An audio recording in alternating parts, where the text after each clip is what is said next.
Hello everyone, my name is Allegra Integra and today I'm going to do another library book haul. I probably won't be able to get to all of these books. I keep checking books out. So the problem is, and I love my library, do not get me wrong, but I will put books on hold because a lot of the books I want to read are kind of new, buzzy books, or for some reason they're really popular in my area, so there's a wait list. And then all of them come available to me at once. I've already had to turn in a couple books from my last haul because I couldn't renew them anymore. I'm still trying to read one from my last haul.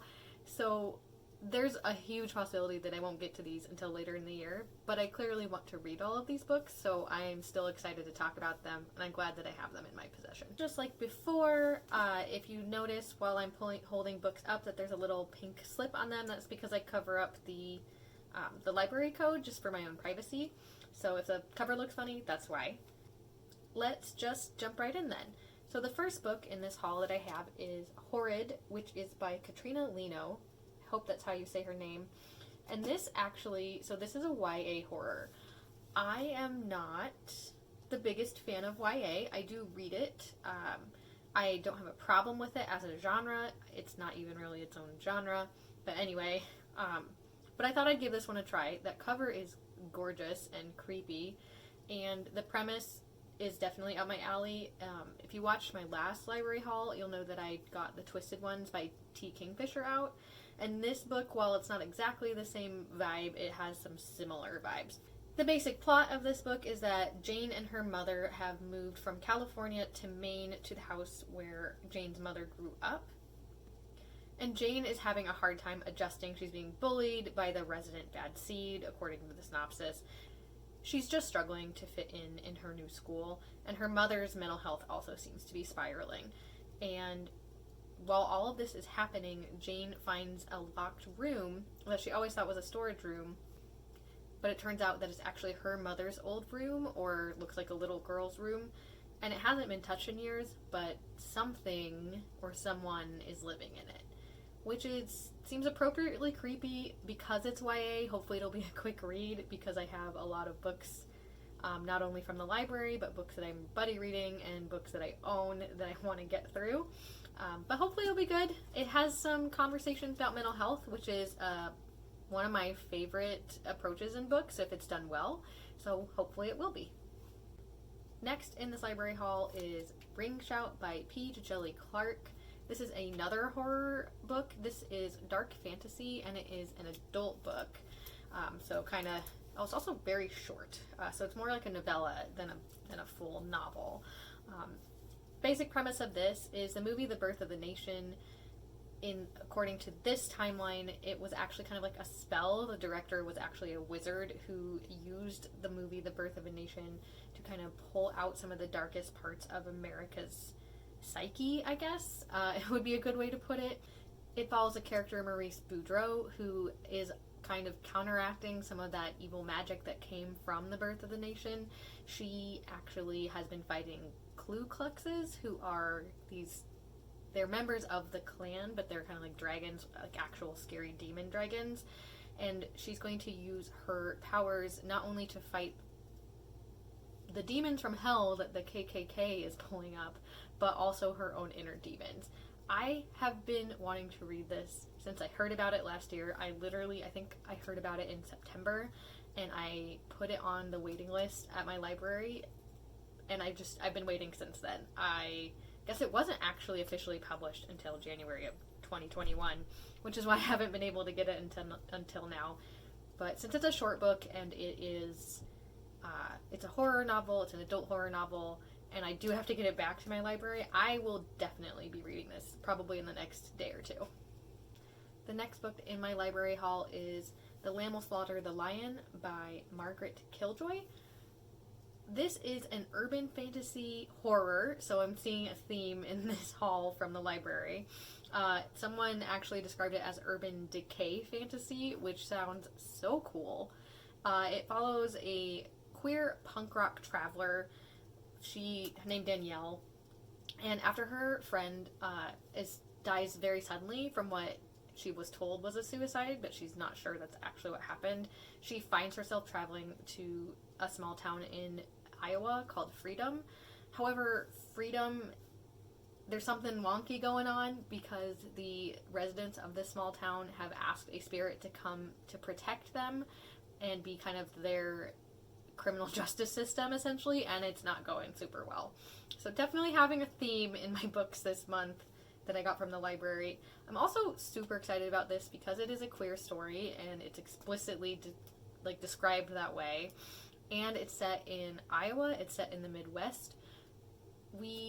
I am from the Midwest. I think we have a great kind of like setting, a lot of different settings for horror, and you don't see enough of that, or you get jokes like Children of the Corn.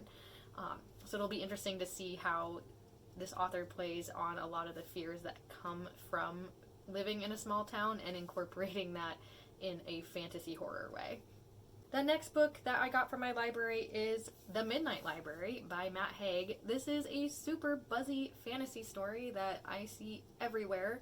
I'm surprised I got this book as soon as I did from my library. I probably don't need to describe it, but I will get into it anyway. It follows the story of a woman who no longer wants to live, and she gets the chance to visit the Midnight Library, where she can kind of live sections of her life as if she had made different decisions. I know that I have been thinking about a lot of the decisions that I've made. I'm in my 30s. My life trajectory is not necessarily like set in stone, but a lot of the decisions that were going to set my life in motion, I've already made, and now I'm living through that. And I definitely have moments where I want to know what it would have been like if I had done X instead of Y. So hopefully this will kind of touch on some of those feelings. I've heard this is like a very uplifting book, even though it talks about someone who no longer wants to live, which is definitely something that I need, especially after those horror books I mentioned prior that are kind of dominating my reading right now. It'll be nice to read something that has kind of a brightness to it. I usually read really dark books, but I occasionally want to feel some hope too. I'm not completely broken. Next on my list is White Ivy by Susie Yang. Hopefully you can see that cover okay. This is a literary fiction novel, and it's kind of goes the other direction. It's not hopeful. It follows Ivy Lynn, who, when she was a teenager, she was a petty thief, and she was like really good at lying, and kind of used this as a way to attract attention of a boy named Gideon, who she just adores, and kind of live the life that her parents can't really provide for her. When she gets caught by her mother, she's sent back to China. And then the book kind of comes back after she's returned to Boston. She's based in Boston when she's a teenager. She goes to China, and then she comes back as a young woman. And once she comes back to Boston, she actually starts connecting with Gideon's sister and uses that as an in to kind of get into his family, and like it says, put her claws into the family. Gideon's family is very powerful politically in the area, and she's using that to get the life that she wanted. However, literary twist, I guess, a ghost from her past, and it looks like it's a young man that she probably knew in China, kind of comes into play and throws a wrench in everything. So this is a coming-of-age love triangle story. And I'm not the biggest fan of love triangles, but I do think they can be done well, and it's been a long time since I read a literary fiction. This book also talks a lot about the immigrant experience, which is something I don't have any experience with. I live not far from where I was born. I have traveled a lot, but I've always lived in the same state, and I want to expand my experiences, and it sounds like it could go down dark avenues that are really my jam, which is so funny because I just talked about wanting to read more hopeful books. But I don't want everything to be hopeful. That just would be too much for me, and hopefully I'll be able to tear through that one. It's kind of long, but I've got time. The last physical book I have in this haul is Tender is the Flesh, and that is by Augustine Bazterrica, and it is translated by Sarah Moses. I have this here because I actually got this book through Interlibrary Loan, which is awesome, but they put a big sticker on it, and it has a whole bunch of my information on it, and I didn't want to share that with the internet. But I kind of want to talk about how awesome Interlibrary Loan is. I don't know if every library does it, but I know it's pretty common. So at my library, when I go online, I can request a book if they don't have it, and then they will put out requests to local branches, regional branches, and see who does have it, and then get it sent to them. I can pick it up, and I can have it, even if my library wasn't able to purchase it for whatever reason. Which is awesome, because I can pretty much get any book that is still being published, or that a relatively close library has, without having to travel myself, and it's free. Use interlibrary loan. If you didn't know that existed, use it. It's awesome. Anyway, this book is another horror book, because I definitely have a theme this month, and it follows a young man named Marcos who works at a processing plant. However, this processing plant processes humans, but no one calls them humans when they're being used for meat. This is not a spoiler, like, this is the premise of the book.